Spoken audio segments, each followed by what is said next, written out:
What comes first in your mind when you hear the word live-in relationships? Love, consent, feeling of a marriage, but entirely not. What if I tell you that's not the case anymore? Namaste, this is Pankhodi Sanidhya, and here I am to fill you in about a new law under the UCC of Uttarakhand for live-in relationships. The Uttarakhand government has passed a uniform civil code in its state, which includes that if a couple wants to have a live-in relationship, they have to register themselves as one with the state administration.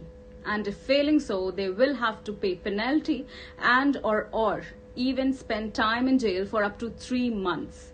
Couples below the age of 21 should get parental consent before applying for registration. If a man deserts his partner, she can claim maintenance by approaching the court. The child of any live-in couple will be considered legitimate and can get parental assets. Now, let us take a look what people think about the bill's issue. क्या आपने UCC के बारे में सुना है जो उत्तराखंड में अभी पास हुआ है? हाँ, मैंने अभी पढ़ा था उसके बारे में। उसमें लिव इन रिलेशनशिप का जिक्र किया गया है। आपका उस पर क्या स्टैंड है? मेरे अकॉर्डिंग एक अच्छा मूव है गवर्नमेंट के द्वारा, क्योंकि मैं फील करता हूँ जो इस एज ग्रुप में रहते हैं 19 to 23, 24, जनरली इसी एज ग्रुप के लोग लिव इन रिलेशनशिप में आते हैं। और मुझे लगता है कि लिव इन रिलेशनशिप एक सही भी है, क्योंकि शादी से पहले अपने पार्टनर को जानना, और पर इससे भी ज़्यादा इम्पोर्टेंट होता है कि लड़का लड़की दोनों की सेफ्टी। और क्योंकि अगर कोई लिव इन रिलेशनशिप में आ रहा है तो बहुत ज़्यादा चांसेस ये होते हैं कि इससे पहले दोनों को बस थोड़ा बहुत ही जानकारी होगा जो लड़के ने या फिर लड़की ने अपने बारे में बताया होगा। पूरी तरीके से बैकग्राउंड चेक उसका नहीं होगा। क्या पता वो पिछले ट्रॉमेटाइज हो या फिर उसको कोई और मेंटली इलनेस हो, ऐसा भी हो सकता है। तो अगर पुलिस वेरिफिकेशन हो जाए, रजिस्ट्रेशन हो जाए तो सेफ होता है। और लड़की के पेरेंट्स को भी अगर मान लो कुछ हो जाता है, लड़के अगर छोड़ के भाग जाता है या फिर उसको हिट कर देता है या फिर कुछ भी हो जाता है, तो घर वालों को भी पता चल सकता है टाइम पे।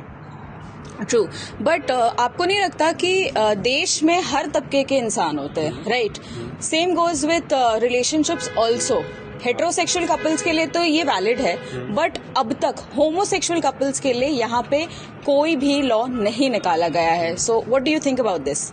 हाँ, मेरे को लगता है यहाँ बस एक थोड़ी चेंजेस की जरूरत है कि गवर्नमेंट को अगर कुछ करना है तो सबके लिए, क्योंकि नाम ही है यूनिफॉर्म सिविल कोड, तो हम यूनिफॉर्म में कैसे डाइवर्सिटी ला सकते हैं? अगर हमें कुछ ये यूनिफॉर्म रखनी तो हर कैटेगरी के लोगों के लिए यूनिफॉर्म रखना चाहिए।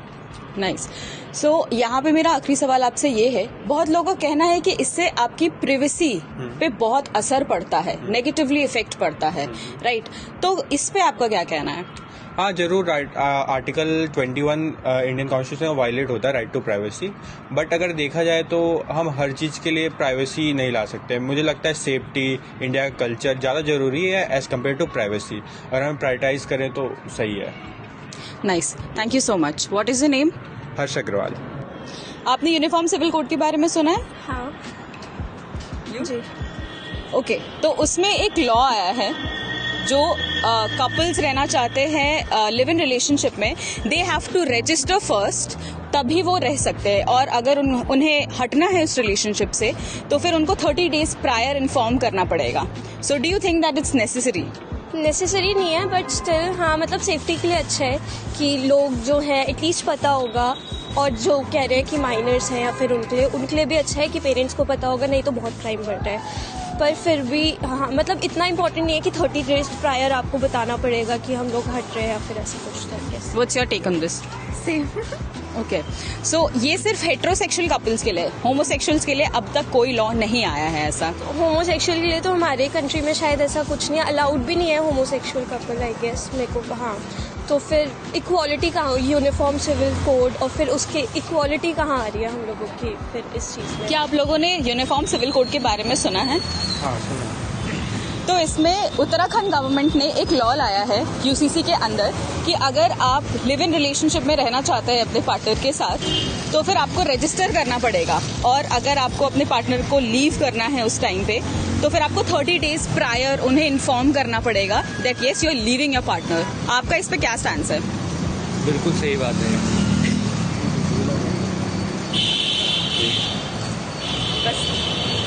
पता नहीं, मुझे रेंट एग्रीमेंट सा साउंड कर रहा है जैसे कोई एग्रीमेंट करा और प्रायर नोटिस दे करके कि like I am leaving your flat ऐसा करके। तो ठीक है, इट्स गुड, बट ये नोटिस पीरियड वाला थोड़ा अजीब साउंड कर रहा है। ओके तो ये जो है ये सिर्फ और सिर्फ हेट्रोसेक्सुअल कपल्स के लिए, होमोसेक्सुअल कपल्स के लिए नहीं है, ठीक है? तो इस पे आपका क्या कहना है? हेट्रो के लिए होना चाहिए, होमो के लिए तो होना भी नहीं चाहिए। मतलब ठीक है, लाइक अभी सोसाइटी कंपैरेटिवली एक्सेप्ट नहीं किया है उन लोगों को, तो फिर अभी सरकार भी वैसे सोच नहीं सकता, क्योंकि अगर वो ऐसा लॉ लाता है, और जैसे अभी जो हमारा हटा था ये वाला, तो उस टाइम पे भी बहुत सारा नाटक हुआ था, तो सरकार के साइड से अगर ये ओके भी है तो भी अभी सोसाइटी एक्सेप्ट नहीं किया है, तो ठीक है, मतलब चल सकता है। Same goes for you. Same. Thank you. क्या आपने यूसीसी के बारे में सुना है? जी।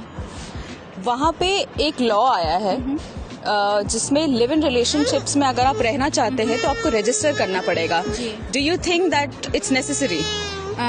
Honestly I don't feel like it is necessary at all, because एक पर्सन किसी के साथ रह रहा है, उसके बाद ऐसा हो सकता है कि 1-2 महीने 3 महीने या फिर 6 महीने कुछ ही समय बाद शायद ऐसा हो सकता है कि उसे उसके साथ रहने का मन नहीं है, तो फिर वो फिर से वापस जाए, फिर से रजिस्टर करे किसी और के साथ। ये बार बार चीज़ करना मुझे नहीं लगता कि ये नेसेसरी है।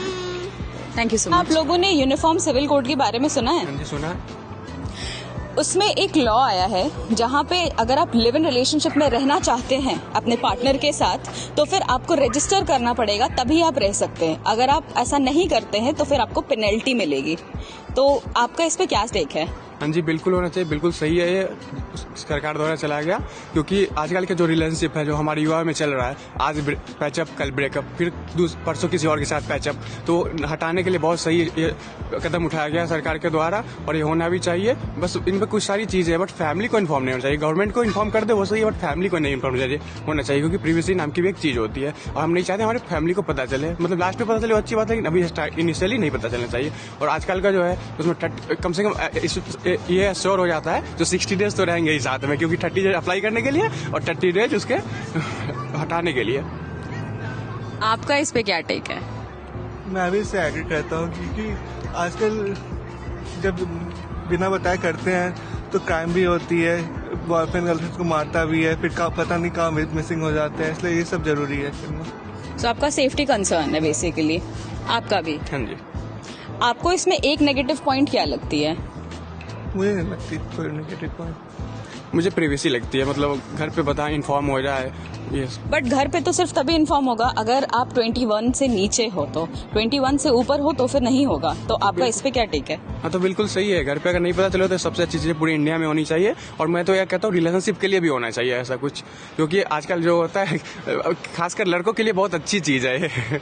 मैं ऑफेंस नहीं कर रहा हूँ, बट लड़कों के लिए बहुत अच्छी चीज़ है। आज ब्रेक हो जाता है, कल को ब्रेकअप हो जाता है बहुत जल्द, कल को किसी भी छोटी छोटी बातों पे, तो उसके लिए एक अथॉरिटी होनी चाहिए। घर वाले हमारे पुराना रिचुअल्स क्या है, मतलब शादी सबको बता के हम किसी एक लड़का लड़की साथ होते हैं, तो किसी अच्छे से वो बनाया गया है। तो हम आजकल के टाइम में क्या करते हैं, किसी के साथ आ जाते हैं, फिर अगले दिन किसी और के साथ चले जाते हैं, तो उस हिसाब से बहुत अच्छी चीज़ है, अच्छा टेक है।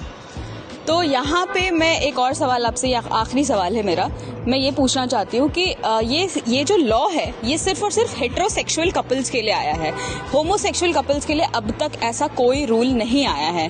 तो आप क्या कहना चाहते हैं इस पे? हाँ जी, उनके लिए भी होना चाहिए, क्योंकि इंडिया में सब कुछ सेकुलर है, तो सबके लिए लॉ सारे सबके लिए होना चाहिए, तो उनके लिए भी लॉ लागू होना चाहिए, आगे चल के शायद हो जाए।